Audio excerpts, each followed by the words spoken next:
Last week, 17 nations sent their views to some 24 countries having an interest in Southeast Asia.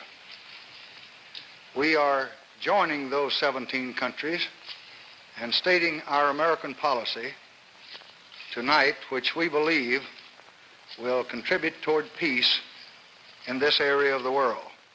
Vietnam is far away from this quiet campus. We have no territory there, nor do we seek any. The war is dirty and brutal and difficult. And some 400 young men, born into an America that's bursting with opportunity and promise, have ended their lives on Vietnam's steaming soil. Why must we take this painful road? Why must this nation hazard its ease and its interest and its power for the sake of a people so far away? War is a political action, and it has nothing to do with the warriors who fight the battles. If you didn't like the Vietnam War, fine. I didn't like the Vietnam War. But a soldier doesn't have a choice to sit there and vote on whether or not he's going to do his duty. When he goes to war, he doesn't fight for anything other than the brother that's next to him, and he tries to get home and he tries to do his duty.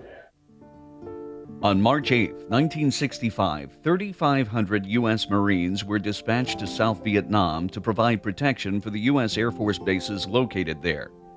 This marked the beginning of the American Ground War, and at the time of President Johnson's speech in April of 1965, 400 soldiers lost their lives.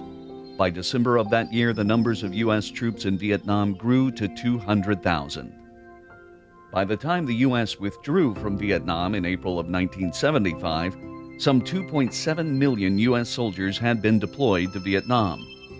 Americans at home had drastically changed their minds and withdrew their support for the war, while 58,272 U.S. soldiers lost their lives serving in Vietnam. The ones that made it home were changed forever. Claude Norman is one of thousands of veterans who participates in the annual Run for the Wall, a 10-day motorcycle event that brings veterans from all across the country together to ride to Washington to the Vietnam Memorial Wall. Zachary Warren was able to interview several veterans from the southern route as they stopped over in Chattanooga, Tennessee. I think I was like most of the kids that showed up over there. We didn't know what to expect. I certainly didn't. I can't say I was scared because I didn't know enough to be scared, but I was unsure of what to do and what I was going to do. I was ready to do what I was asked to do and do it the best I could. Woke up in the morning, got ready, we had breakfast. I was supposed to lead a convoy out down to a laterite pit where we were building a special forces base in Thin Yan. I was supposed to lead it down. My best friend, Steve Mesa, came up and he said he wanted to go down the laterite pit. There was a little girl down there he wanted to go visit. And I told him Sergeant Moss would get really mad if I didn't do what I was told. He said he'd take care of it, so I let Steve go. The convoy left out. About 10 minutes down the road, they were ambushed. They were ambushed by a reinforced company. They were platoon size. Steve was the first guy killed. Steve Massa was one of 58,272 soldiers who died in Vietnam. And the men who fought alongside Steve and the other 58,000 soldiers want Americans to remember them and their sacrifice. Surprisingly, despite the draft, only 25% of all the men who fought in Vietnam were draftees. 75% volunteered, a much higher number than those who volunteered to serve during World War II. Reasons varied, but the majority of those Zachary interviewed volunteered to serve. I did not sign up, I was drafted. I did not want to go in the U.S. Army, but I did. I didn't think I would be drafted, but I was. I was drafted. I've been in the line. I got put in the Marine Corps, so I really wasn't, you know, I was kind of apprehensive about it, you know. I thought I'd been in the Army or something, you know, but. I was drafted a year after I finished high school, be 125 to get into the military. So when I stepped on the scale and didn't hit the weight, even with my clothes on, they asked me to back off, call a doctor. The doctor came over and held the scale the whole way, went to 125 and back and says, "You're in the service." I enlisted. I didn't want to be drafted, so I volunteered. Air Force didn't draft anyone. They were all volunteer service, and that was the branch I wanted to go into, so that was my choice. I wasn't drafted. I volunteered.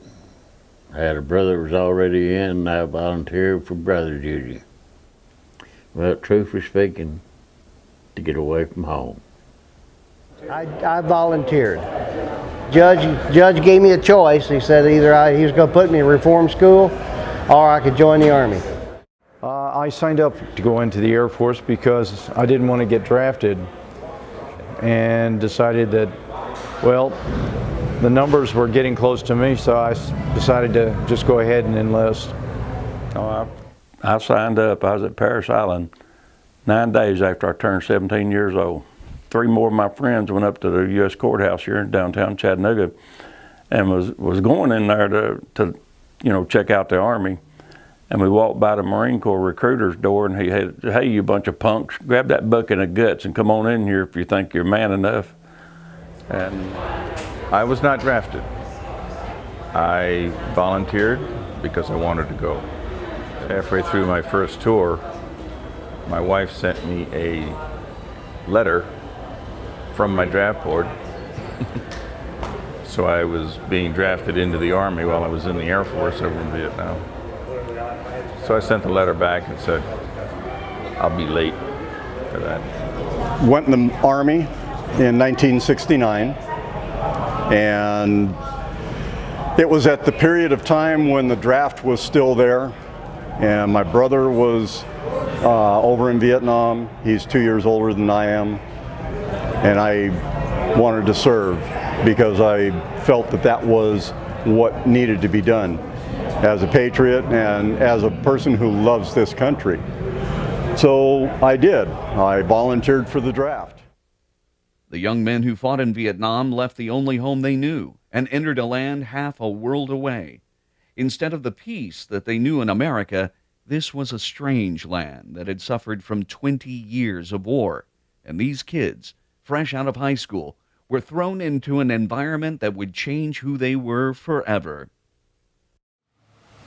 When you stepped off the plane, it was like 115 degrees hit you right in the face, right out of that air-conditioned airplane. And you knew it was going to be a long year. Shocking, to say the least. To say it was a culture shock would be a mild undertaking. Being from rural Georgia and going there, the heat and humidity was the most overwhelming. They were smart people. They were hard-working people. Their lifestyles, you know, where they lived. Some of them lived in grass huts. You know, they had their water buffaloes lived in the same house they did, or the pigs or whatever. And but they were hard-working people, and they were very intelligent. Well, when I first got there, they were strange, unusual. Being raised in the hills of Tennessee, I was not real familiar with other culture. The people in Vietnam were very family-oriented and wanted to get a business or have something in order to earn money. They were very energetic people. Vietnam was really a very pretty country. Amazingly beautiful. I couldn't believe how pretty the country was. Stepped off a plane and in the middle of the night at Da Nang Airport or airfield, and there was jets coming in and out, and you could hear explosions in the distance and all, and you know, scared to death.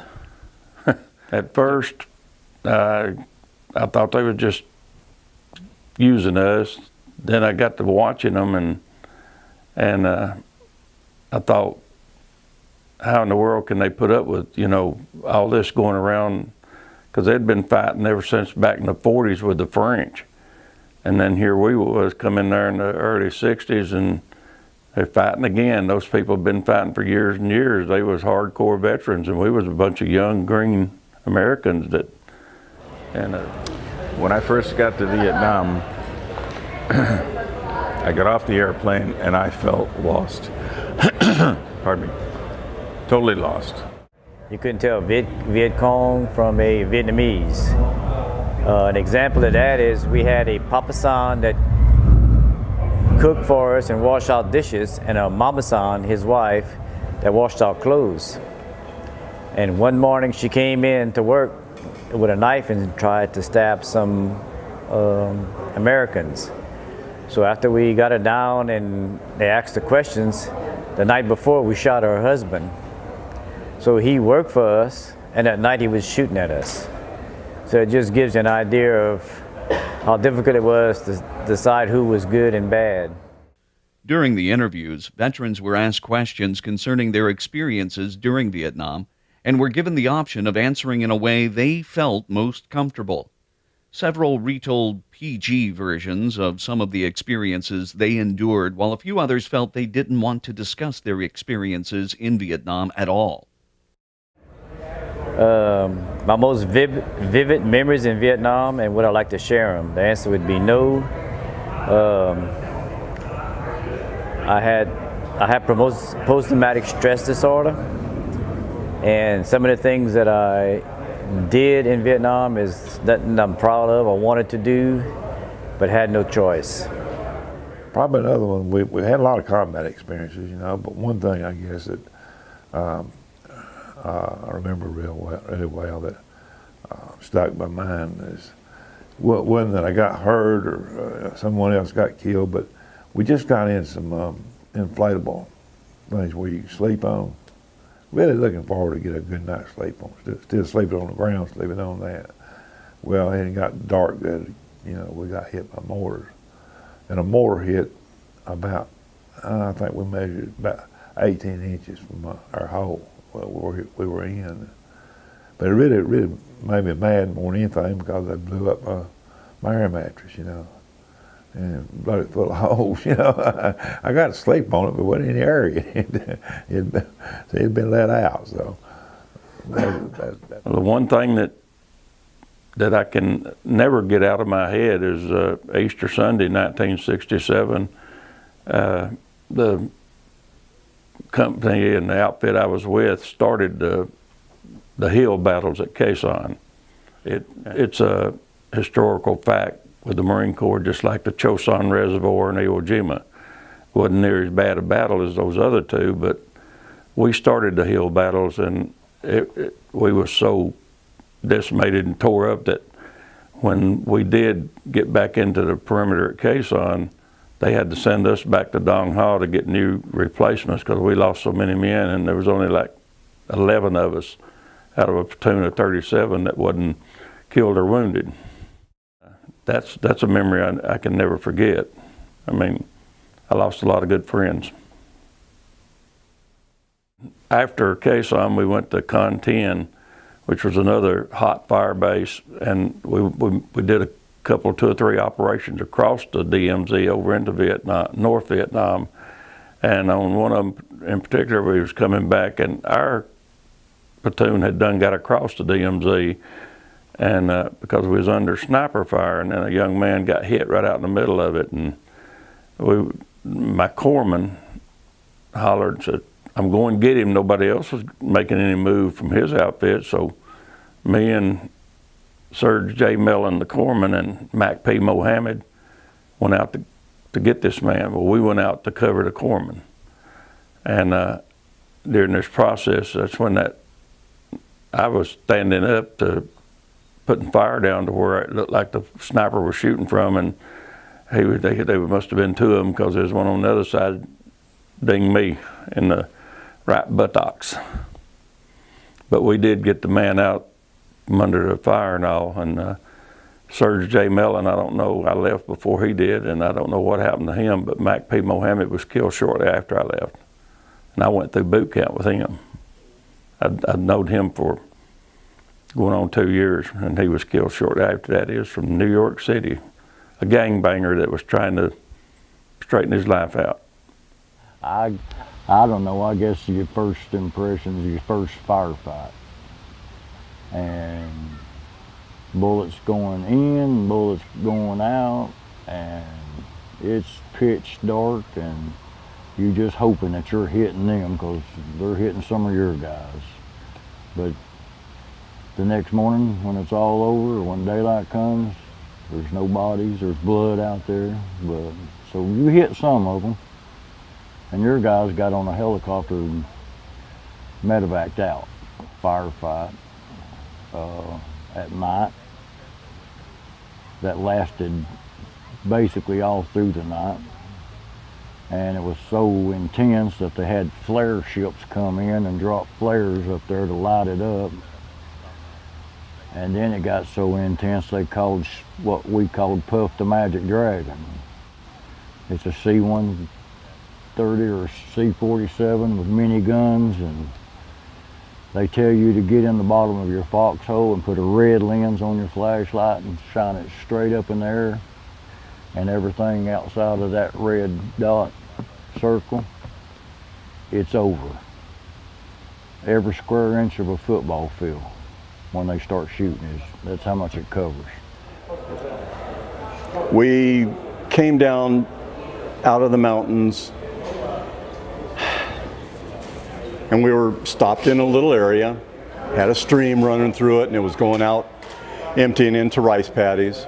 So that was going to be what we called a day logger. We were resting, cleaning, listening on the radio in other areas. Everything is all set up just to relax for 4 or 5 hours before we go out into what was called an NDP, our night defensive position. And then all of a sudden, all hell broke loose. Bullets going up the river, you could see that. You could hear the RPGs. We could hear our M16s and M60s firing back. LT and I converged on the 81. We put out maybe 3 rounds at that point. And I heard, and if you don't hear it, you die. I heard the RPG.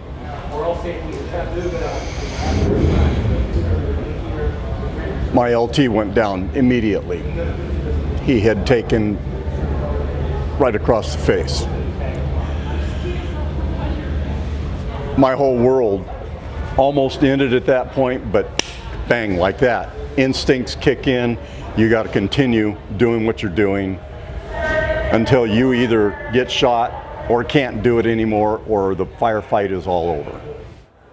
There was a mission over there that was called a J mission. J just happened to be a code for a type of ordnance. And that was the scariest ones that we had, because it had to be delivered straight and level, which you did not want to ever do. You wanted to jink all the time. Straight and level, 540 knots, and the ordnance was carried in a canister and it shot out this way as you were dropping, you were pickling, which you couldn't maneuver because it wouldn't come out of the ordnance. It wouldn't shoot out, so you had to be straight and level unaccelerated, meaning you're already at your airspeed at the time. And we took so many hits, you could hear them. Ding, ding, ding, ding, ding. But none of us that I knew of ever slept the night before one of those missions, because you really didn't think you were coming back. Events that happened nearly 50 years ago left scars on the men who served in Vietnam. The U.S. Department of Veteran Affairs estimates that more than 31% of Vietnam veterans suffer from post-traumatic stress disorder. And those numbers are unrealistically low, according to many veterans. The trauma of war exposed to men as young as 17 and 18 years old leaves scars that haven't totally healed almost half a century later. I lost a dear friend. The last day that he was in country, he was getting ready to go home, Just had received a letter from his wife that they were expecting their first child. He was so excited. He was going to finally get to be a father. They had had problems in having children, and he was so thrilled. And he and another pilot of the plane was out flying a mission, and right before they was going to drop him off at his departure point, they got shot down. Their bodies were so mutilated and burnt that they had a very difficult time in identifying the two people on board that plane, and that has stayed with me. And I actually just got back from Washington about 3 or 4 weeks ago. Got to go to see the wall and actually got to touch his name, which to me meant an awful lot. And that's probably the longest thing that's remained with me about the war. For 45 years, I chose not to make any friends or open myself up to anybody. I was very introverted, and it played well in the work I did. I was in law enforcement, and so it helped me in my career, but it cost me 3 marriages. My present wife talked me into going on Run for the Wall, and through the Run for the Wall I found out really I did have a problem, and I found out that I could trust people again, and finally crawled out of that dark hole that I'd been living in for 45 years. I have diabetes. I have trouble sleeping, and it's all related to Vietnam and what we all saw and did there. Car backfires. I'm basically ready to fight or kill somebody to save me and or save the people around me. It's an instinct that happens instantaneous, and it doesn't go away. I have dreams at night, and some of them bad. Well, most of them are bad. And they've got me classified as PTSD. I do pretty good. When I first come out of the service, I was drinking heavy. I mean real heavy. In 1985, I like lost everything I had on account of drinking. So I quit. Depression, post-traumatic stress disorder, same thing, only the post-traumatic stress disorder is a lot worse. It's something that there's certain things, certain sounds that bring back flashbacks.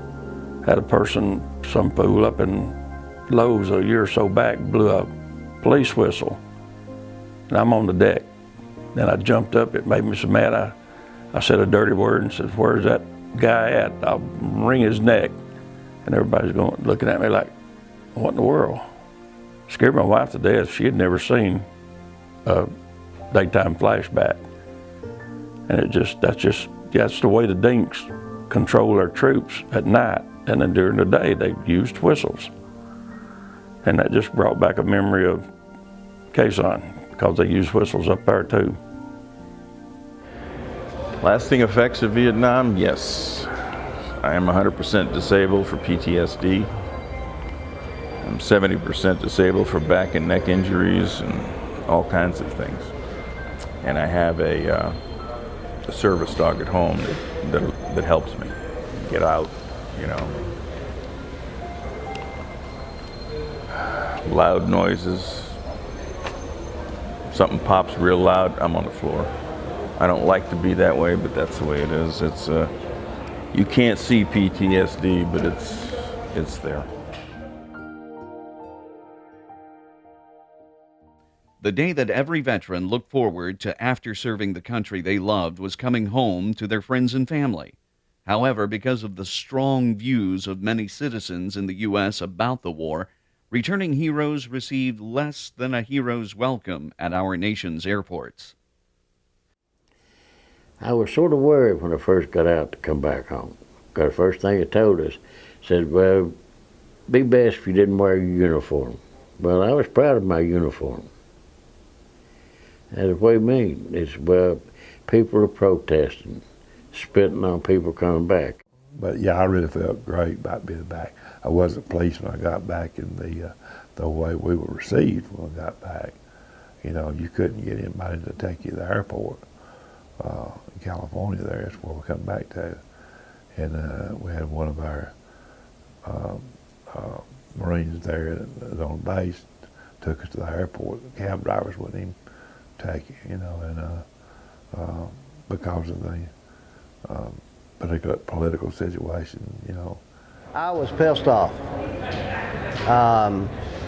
Not so much at doing the duty, but after I came back, I got out and I went to college. I was thrown out of the first college I was in because the instructors were talking about soldiers being baby killers and doing all of this stuff, which I knew was not true. And I sat through that for about a half a semester, and I had enough. I got up, threw a chair at one of the instructors, walked out, and Dean thought it was best I leave. After my first tour, when I got back, I landed in San Francisco at SFO at the airport there in San Francisco, and I was not aware of anything that was going on. I just got, I got off the airplane, and there were a whole line of protesters. What is this all about? I had no idea. And I got spit on, I cannot tell you how many times. I absolutely did not understand what was going on. And when we landed in Fort Lewis, they said, here's your orders. You are now ETS, you're on your own. I was literally plucked out of the bush and put right back into civilization. And when I got there, they told me, don't wear your uniform. You are not well liked. You're baby killers. The war that happened nearly half a century ago is sometimes nothing more than a brief blurb in our history books.